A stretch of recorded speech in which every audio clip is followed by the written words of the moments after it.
వారు ఇంగ్లీష్ మీడియంలో చదవరాదని బరి తెగించి వాదించడం కూడా రూపం మార్చుకున్న అంటరానితనమే. ఈరోజు కూడా ఈ అహంకారులు, ఈ పెత్తందారులు తమ పత్రికలో రాశారు.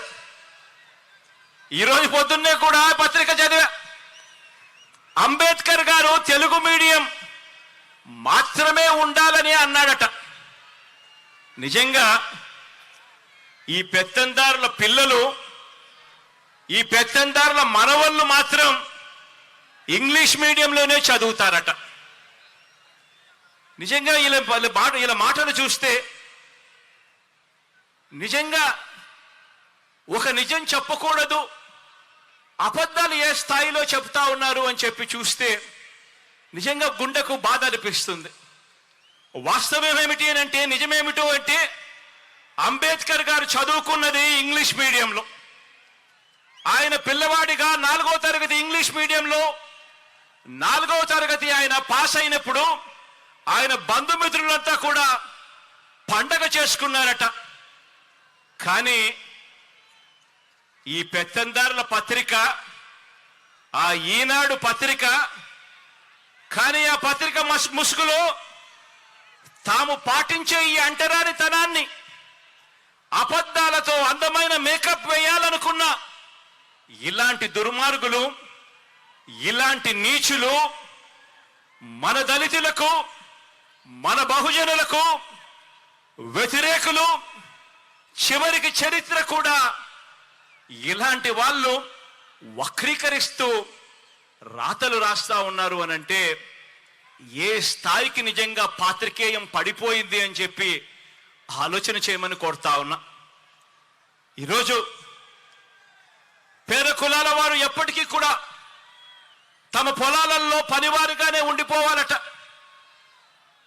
పేద కులాల వారు ఎప్పటికీ కూడా తమ ఇళ్లలో పనివారుగానే ఉండిపోవాలట.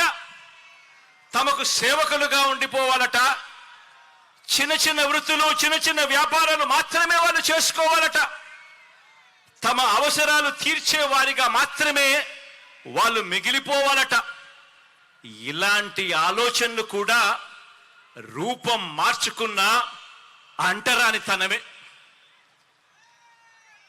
పేదలు ఏ హాస్పిటల్లోకి వైద్యం చేయించుకుంటున్నారో ఆ గవర్నమెంట్ హాస్పిటళ్లలో ఎక్కడైతే పేదలకు ఉచితంగా వైద్యం అందుతా ఉందో అటువంటి హాస్పిటల్ కూడా నీరుగార్చడం, పేదలు ఏ బస్సుల్లో అయితే ఎక్కుతున్నారో ఆ ఆర్టీసీని కూడా ప్రైవేట్కు అమ్మేయాలని అనుకోవడం, ఇవన్నీ కూడా రూపం మార్చుకున్న అంటరానితనమే. ఏ పౌర సేవ కావాలన్నా కూడా, ఏ పథకం పేదవాడికి కావాలన్నా కూడా ఆ పేదలు లంచాలిచ్చుకుంటూ, వివక్షకు లోనవుతూ, కార్యాలయాల చుట్టూ తిరుగుతూ, జన్మభూమి కమిటీల చుట్టూ తిరిగేలా వారి సహనాన్ని పరీక్షించడం కూడా రూపం మార్చుకున్న అంటరానితనమే.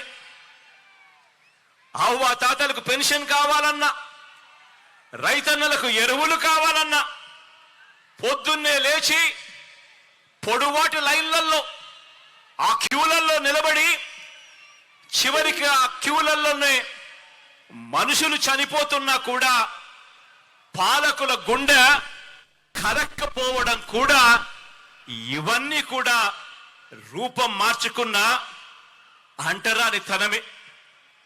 ఈ అంటరానితనంలో, పేదల మీద పెత్తందారి భావజాలంలో ఇవన్నీ కూడా భాగాలే. ఎస్సీల అసైన్డ్ భూముల్ని కూడా కాజేసి తాము గజాల లెక్కన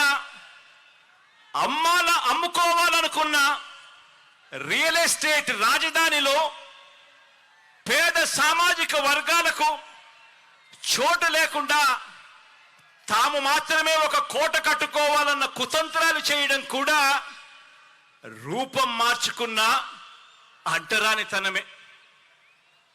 రూపం మార్చుకున్న ఈ అంటరానితనం అంటే మందికి భూములు ఇస్తే సామాజిక సమతౌల్యం దెబ్బతింటుంది అని చెప్పి ఏకంగా కోర్టులకు వెళ్ళి ఆ కోర్టుల్లో కేసులు వేసి సిగ్గు లేకుండా వాదించడం కూడా రూపం మార్చుకున్న అంటరానితనమే. రూపం మార్చుకున్న అంటరానితనం అంటే మన ఎస్సీలు, మన ఎస్టీలు, మన బీసీలు, మన మైనారిటీలు, మన నిరుపేద పిల్లలు చదువుకునే ఆ గవర్నమెంట్ బడులలో ఇంగ్లీష్ మీడియం చదువులు చెప్పడానికి వీల్లేదని కోర్టులకు వెళ్లి సైతం పిటిషన్లు వేయడం కూడా రూపం మార్చుకున్న అంటరానితనమే.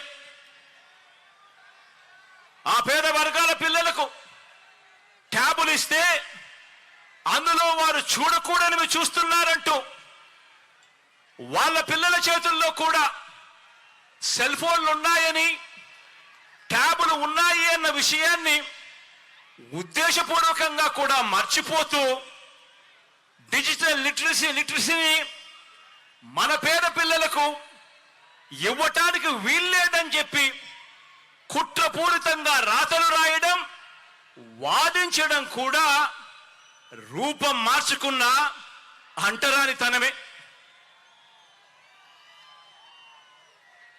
స్వాతంత్రం వచ్చి 77 సంవత్సరాలు గడుస్తా ఉన్నా కూడా ఇప్పటికీ కూడా అలాగే మిగిలిపోయి ఉన్న ఈ రూపం మార్చుకున్న ఈ అంటరానితనం మీద ఈ 56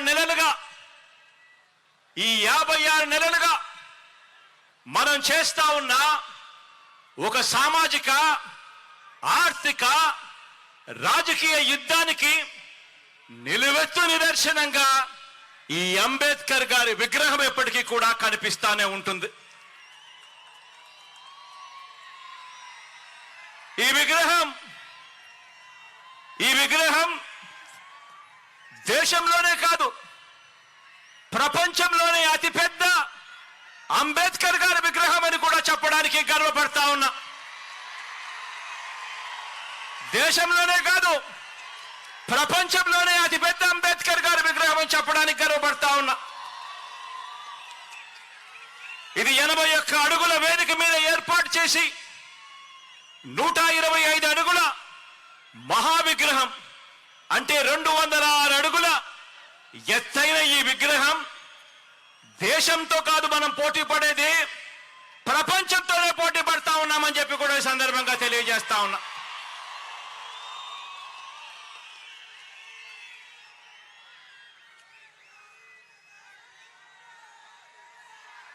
తరతరాలు కూడా ఈ ఆకాశమంతటి మహానుభావుడి, ఈ ఆకాశమంతటి వ్యక్తిత్వాన్ని గుర్తు చేసుకోవాలి. ప్రతి పిల్లాడు, ప్రతి పాప కూడా ఆయన జీవిత చరిత్ర నుంచి స్ఫూర్తిని తెచ్చుకోవాలి. ఎందుకంటే అభివృద్ధి ఈ పాటికి అర్థమై ఉంటుంది అనుకుంటా ఉన్నాను.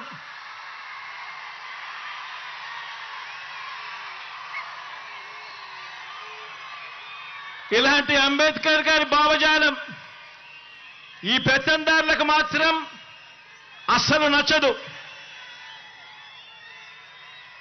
దళితులకు చంద్రబాబు నాయుడు గారు సెంట్ భూమిని ఇళ్ల నిర్మాణానికి ఇచ్చింది లేదు, అంబేద్కర్ గారి విగ్రహం నిర్మించింది అంతకన్నా కూడా లేదు. ఎందుకంటే చంద్రబాబు గారి రక్తంలోనే ఎస్సీ, ఎస్టీ, బీసీ మైనారిటీల మీద ఏ కోశానా కూడా, ఏ నాడు కూడా ఈ మనిషికి ప్రేమే లేదు.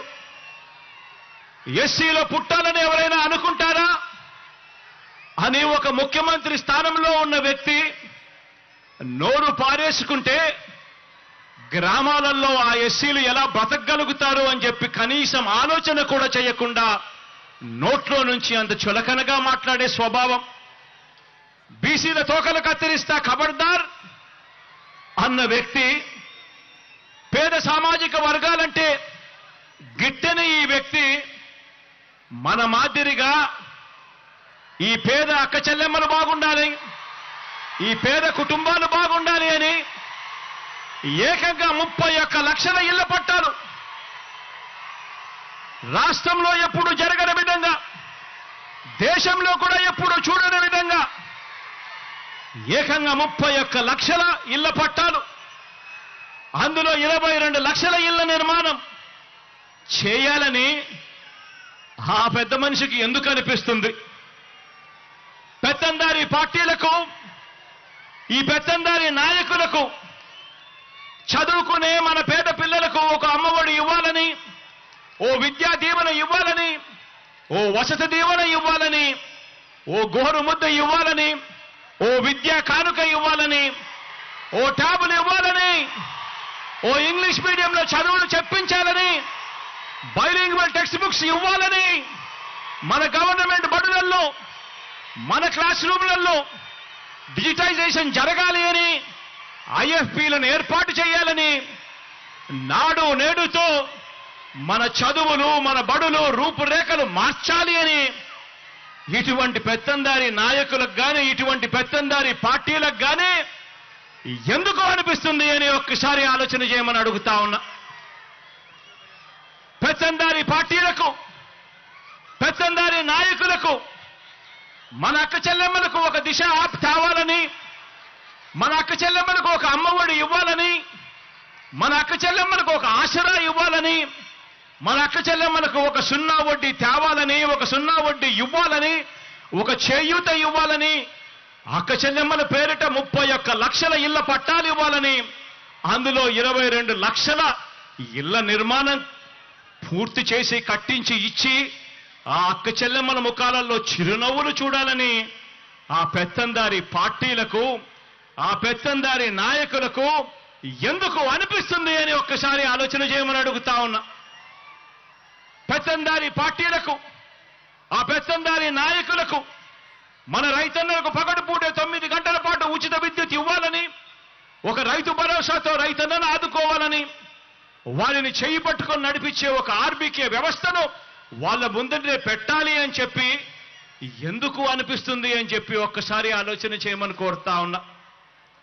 పెత్తందారి పార్టీలకు, పెత్తందారి నాయకులకు, పేదలకు వైద్యం, ఆరోగ్యం పట్ల వారికి ఒక మెరుగైన ఆరోగ్యశ్రీ పథకం రావాలని, ఇవ్వాలని, ఓ ఆరోగ్య ఆసరాతో ఆదుకోవాలని, ఓ 104, ఒక 108 ఫోన్ కొడితే చాలు కుయ్ కుయ్ కుయ్ అంటూ ఆ పేదవాడు ముంగిటికి వచ్చి ఆ పేదవాడికి అండగా నిలబడే పరిస్థితి రావాలని, గ్రామ స్థాయిలోనే ఓ విలేజ్ క్లినిక్ రావాలని, ఓ ఫ్యామిలీ డాక్టర్ కాన్సెప్ట్ తీసుకొని రావాలి అని, హాస్పిటల్లన్నీ కూడా రూపురేఖలు మారాలని, ఆ హాస్పిటల్లో పేదవాడు వైద్యం కోసం వెళితే ఏకంగా 53,000 మంది డాక్టర్లను, నర్సులను హాస్పిటల్లో రిక్రూట్ చేయాలి అని ఎందుకు అనిపిస్తుంది అని చెప్పి ఆలోచన చేయమని కోరుతా ఉన్నా. ఆ పెత్తందారి పార్టీలకు, ఆ పెత్తందారి నాయకులకు గ్రామ స్థాయిలోనే ఒక లంచాలు లేని వ్యవస్థను తేవాలని, గ్రామ స్థాయిలోనే ఓ వివక్ష లేని వ్యవస్థను తీసుకొని రావాలని, గ్రామ స్థాయిలోనే ఓ వాలంటీర్ వ్యవస్థ తీసుకొని రావాలని, గ్రామ స్థాయిలోనే ఓ సచివాలయాలు, వార్డు సచివాలయాలు, గ్రామ సచివాలయాలు తేవాలని, ఓ వివక్ష లేని, ఓ లంచాలు లేని వ్యవస్థ ప్రతి పేదవాడికి కూడా అందుబాటులోకి ఉండాలి, తేవాలి అని ఆ పెత్తందారి నాయకులకు, ఆ పెత్తందారి పార్టీలకు ఎందుకు అనిపిస్తుంది అని చెప్పి ఆలోచన చేయమని కోరుతా ఉన్నా మీ అందరికీ కూడా. ఈ పెత్తందారి పార్టీలకు, ఈ పెత్తందారి నాయకులకు నామినేటెడ్ పోస్టుల్లోనూ, నామినేషన్ మీద ఇచ్చే కాంట్రాక్టుల్లోనూ 50% నా ఎస్సీ, నా ఎస్టీ, నా బీసీ, నా మైనారిటీ అంటూ వాళ్లకు 50% పదవులు వాళ్ళకే ఇవ్వాలని, ఇచ్చేట్టుగా ఏకంగా చట్టం తీసుకొని రావాలి అని వాళ్ళకు ఎందుకు అనిపిస్తుంది అని ఆలోచన చేయమని అడుగుతా ఉన్నా. మంత్రి మండలిలో, మీ బిడ్డ మంత్రి మండలిలో ఏకంగా 4 డిప్యూటీ సీఎం పదవులు నా నా నా అంటూ నా ఎస్సీలకు, నా ఎస్టీలకు, నా బీసీ బీసీలకు, నా మైనారిటీలకు మనమిస్తే మంత్రి మండలిలో ఏకంగా 68% మంత్రి పదవులు నా నా నా అంటూ నా ఎస్సీలకు, నా ఎస్టీలకు, నా బీసీలకు, నా మైనారిటీలకు మనమిస్తే సామాజిక పరంగా రాజకీయ పదవుల్లో దేశ చరిత్రలో ఎప్పుడూ చూడని విధంగా ఈ 56 నెలల్లో అడుగులు పడ్డాయి. ఏకకాలంలో శాసనసభ స్పీకర్గా ఒక బీసీ, ఏకకాలంలో శాసనసభ మండలి చైర్మన్గా ఒక ఎస్సీ, శాసన మండలి డిప్యూటీ చైర్పర్సన్ గా ఒక మైనారిటీ అక్కకు పెద్దపీట వేసిన ఏకైక ప్రభుత్వం మీ బిడ్డ ప్రభుత్వం అని కూడా చెప్పడానికి గర్వపడతా ఉన్నా. మనందరి ప్రభుత్వం వచ్చాక రాజ్యసభకు 8 మందిని పంపిస్తే అందులో 4 నా వాళ్ళు అనుకుంటా ఉన్నా నా ఎస్సీ, ఎస్టీ, బీసీ, మైనారిటీ వర్గాల వారు అని చెప్పడానికి గర్వపడతా ఉన్నా. మన పార్టీ మండలిలో 43 మంది సభ్యులు మన పార్టీలో ఉంటే అందులో 43 మందిలో 29 మంది నా నా నా నేను పిలుచుకుంటా ఉన్నా. నా ఎస్సీ, నా ఎస్టీ, నా బీసీ, నా మైనారిటీ, నా అన్నదమ్ములే, నా అక్క చెల్లెమ్ములేని గర్వంగా కూడా తెలియజేస్తా ఉన్నా.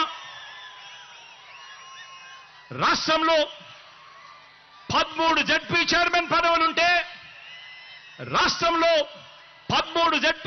పదవులుంటే అందులో 9 నా నా నా నా నేను పిలుచుకుంటా ఉన్నా. నా ఎస్సీ, నా ఎస్టీ, నా బీసీ, నా మైనారిటీ, నా అన్నదమ్ములే, నా అక్క చెల్లెమ్ములే అని చెప్పడానికి గర్వపడతా ఉన్నా. రాష్ట్రంలో 17 మున్సిపల్ కార్పొరేషన్ మేయర్లు ఉంటే అందులో 12 నా నా నా నా అని నేను పిలుచుకుంటా ఉన్నా. నా ఎస్సీలు, నా ఎస్టీలు, నా బీసీలు, నా మైనారిటీలు, నా అన్నదమ్ములు, నా అక్క చెల్లెమ్మలు మేయర్ పదవుల్లో వాళ్లే కనిపిస్తా ఉన్నారు అనంటే 87 మున్సిపాలిటీలు ఉన్నాయి రాష్ట్రంలో. అందులో 84 మీ బిడ్డ, మీ అందరి ఆశీస్సులు దేవుడు దయతో గెలిచాడు. ఆ 84 నీ బిడ్డ గెలుచుకుంటే అందులో నా నా నా నా పిలుచుకుంటూ ఏకంగా ఆ 84లో 58 నా ఎస్సీ, నా ఎస్టీ, నా బీసీ, నా మైనారిటీ మున్సిపల్ చైర్మన్ల పదవుల్లో నా అన్నదమ్ములు, నా అక్క చెల్లెమ్మలు ఇవాళ కనిపిస్తా ఉన్నారు. 196 మార్కెట్ కమిటీ చైర్మన్లు ఉంటే అందులో 117 ఏకంగా నా నా నా నా అని చెప్పి నేను పిలుచుకునే నా ఎస్సీ, నా ఎస్టీ, నా బీసీ, నా మైనారిటీ అన్నదమ్ములు, అక్క చెల్లెమ్మలే ఉన్నారు. 137 కార్పొరేషన్ చైర్మన్ పదవులుంటే అందులో 79 నా ఎస్సీ, నా ఎస్టీ, నా బీసీ, నా మైనారిటీ అని చెప్పి ఆప్యాయంగా నేను పిలుచుకునే నా అన్నదమ్ములు, నా అక్క చెల్లెమ్మలే ఇవాళ అక్కడ కనిపిస్తా ఉన్నారు. మొత్తంగా రాజకీయ నియామకాలు పదవుల్లో సగానికి పైగా రాజకీయ పదవుల్లో సగానికి పైగా ఎవరున్నారో తెలుసా? నా అక్క చెల్లెమ్మలున్నారు అని గర్వంగా కూడా చెప్తా ఉన్నా. ఈరోజు నా అక్క చెల్లెమ్మలు ఇవాళ పదవుల్లో ఉన్నారు అని గర్వంగా చెప్పగలుగుతా ఉన్నాను. మన ప్రభుత్వం అధికారంలోకి వచ్చిన తర్వాత ఈ 56 నెలల కాలంలో ఏకంగా 2,10,000 పైచిలకు గవర్నమెంట్ ఉద్యోగాలు మీ బిడ్డ ప్రభుత్వం ఇస్తే ఈ 2,10,000 గవర్నమెంట్ ఉద్యోగాలలో ఏకంగా 80% నా ఎస్సీ, నా ఎస్టీ, నా బీసీ, నా మైనారిటీ, నా చెల్లెమ్మలు, నా తమ్ముళ్ళే ఈరోజు ఉద్యోగాల్లో ఉన్నారు అని చెప్పడానికి గర్వపడతా ఉన్నా. ఇలాంటి సామాజిక న్యాయం మనందరి ప్రభుత్వంలో కాకుండా మరి ఎక్కడైనా చూశారా అని చెప్పి నేను అడుగుతా ఉన్నాను ఇదే వేదికపై నుంచి. ఈరోజు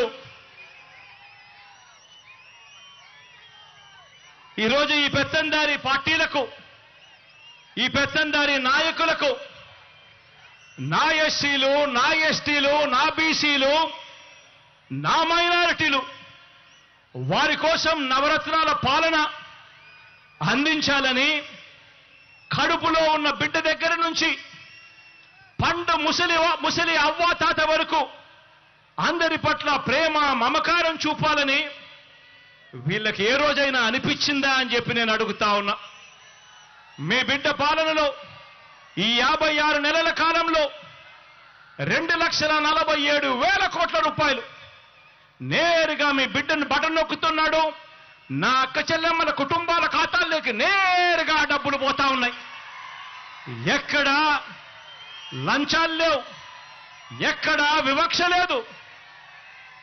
మరి రాష్ట్రాన్ని దోచుకునేందుకు మాత్రమే రాష్ట్రంలో పదవులు కావాలి అని చెప్పి ఆకాంక్షిస్తా ఉన్న ఈ పెత్తందారి పార్టీలకు, ఈ పెత్తందారి నాయకులకు ఏ రోజైనా కూడా ఇలాంటి వాళ్లకు ఇలా బటన్ నొక్కడం, ఇలా బటన్ నొక్కితే 2,47,000 కోట్లు పేద అక్క చెల్లెమ్మలకు పోయే పరిస్థితి ఉంటుంది, ఇలాంటి కార్యక్రమం చేయగలుగుతాము అని చెప్పి ఏ రోజైనా అనిపించిందా అని చెప్పి ఒక్కసారి ఆలోచన చేయమని కోరుతా ఉన్నా. ఇవన్నీ కూడా సామాజిక న్యాయాన్ని అందించడంలో విప్లవంగా పుట్టిన వ్యవస్థలు. ఈరోజు గ్రామ స్థాయిలో చిక్కటి చిరునవ్వుతో మన పిల్లలు కనిపిస్తారు. సచివాలయంలో మన గ్రామంలోనే ప్రతి 2,000 జనాభాకు ఒక సచివాలయం, ప్రతి 50 నుంచి 60 ఇళ్లకు ఒక వాలంటీర్. చిక్కటి చిరునవ్వుతో, లంచాలు లేకుండా, వివక్ష లేకుండా ప్రతి అక్క చెల్లెమ్మను, ప్రతి పేదవాడిని, ప్రతి రైతన్నను చెయ్యి పట్టుకుని నడిపిస్తూ ఈరోజు గ్రామ స్వరాజ్యం అంటే ఇది, అంబేద్కర్ గారి కలలుగన్న రాజ్యం ఇది అని చెప్పి ఏకంగా ఆ పిల్లలు, ఆ చెల్లెమ్మలు, ఆ తమ్ముళ్ళు ఈరోజు గ్రామ స్వరాజ్యం అంటే ఇది అని చెప్పి దేశానికే చూపిస్తా ఉన్నారు. ఇవన్నీ కూడా సామాజిక న్యాయాన్ని అందించడంలో విప్లవంగా పుట్టిన వ్యవస్థలు. కాబట్టే మనం ఆచరించిన విధానాలకు ప్రతీకగా ఈ సామాజిక న్యాయ మహాశిల్పం అనే దాన్ని ఈరోజు మనం నిర్మించుకున్నాం. ఈరోజు మనం ఆవిష్కరణ కూడా చేస్తా ఉన్నాము అని ఇవాళ గర్వంగా చెప్తా ఉన్నాను.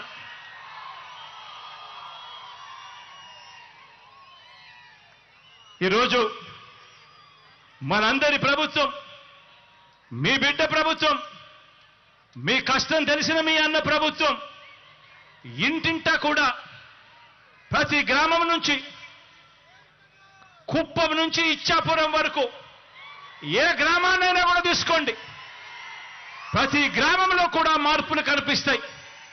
ప్రతి గ్రామంలో కూడా ఇంటింటా కూడా ఒక చదువుల విప్లవం కనిపిస్తుంది. ప్రతి గ్రామంలో కూడా ఇంటింటా కూడా ఒక మహిళా సాధికారత విప్లవం కనిపిస్తుంది.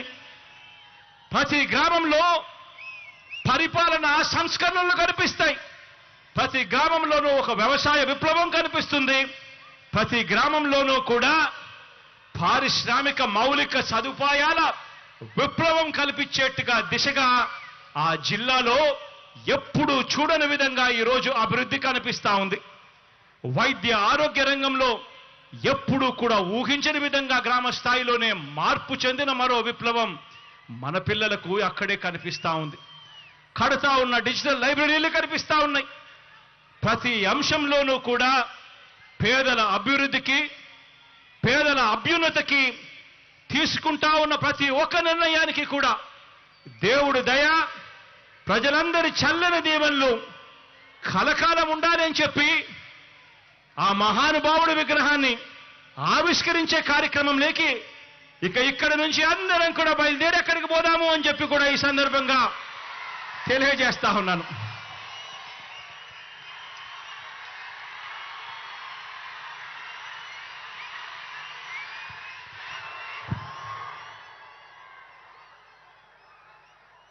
గౌరవ రాష్ట్ర ముఖ్యమంత్రి వర్యులకు హృదయపూర్వక ధన్యవాదాలు. ఇప్పుడు రాష్ట్ర ముఖ్యమంత్రి వర్యులను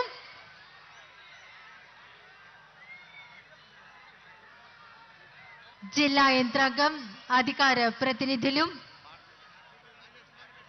సత్కరిస్తున్నారు. డాక్టర్ బిఆర్ అంబేద్కర్ గారి చిత్రపటాన్ని అందిస్తూ సత్కరిస్తున్నారు. అందరికీ నమస్కారం. ఈనాటి సామాజిక సమతా సంకల్ప సభ కార్యక్రమానికి ముఖ్య అతిథిగా విచ్చేసి ఈ అశేష ప్రజానికానికి ఒక గొప్ప మెసేజ్ ఇచ్చినటువంటి మన రాష్ట్ర ముఖ్యమంత్రి వర్యులు జగన్మోహన్ రెడ్డి గారికి ప్రత్యేకమైనటువంటి ధన్యవాదాలు. మరియు ఇతర ప్రజాప్రతినిధులందరికీ పేరు పేరున ప్రత్యేకమైనటువంటి ధన్యవాదాలు. అదేవిధంగా ముఖ్యంగా ఈ కార్యక్రమాన్ని వెన్నంటి నడిపి మన విజయసాయిరెడ్డి గారు, శ్రీనివాసరావు గారు, ఇతర అందరికీ కూడా అధికారులకి, అనధికారులకి, ప్రతి ఒక్కరికి పేరు పేరునైనటువంటి నమస్కారాలు.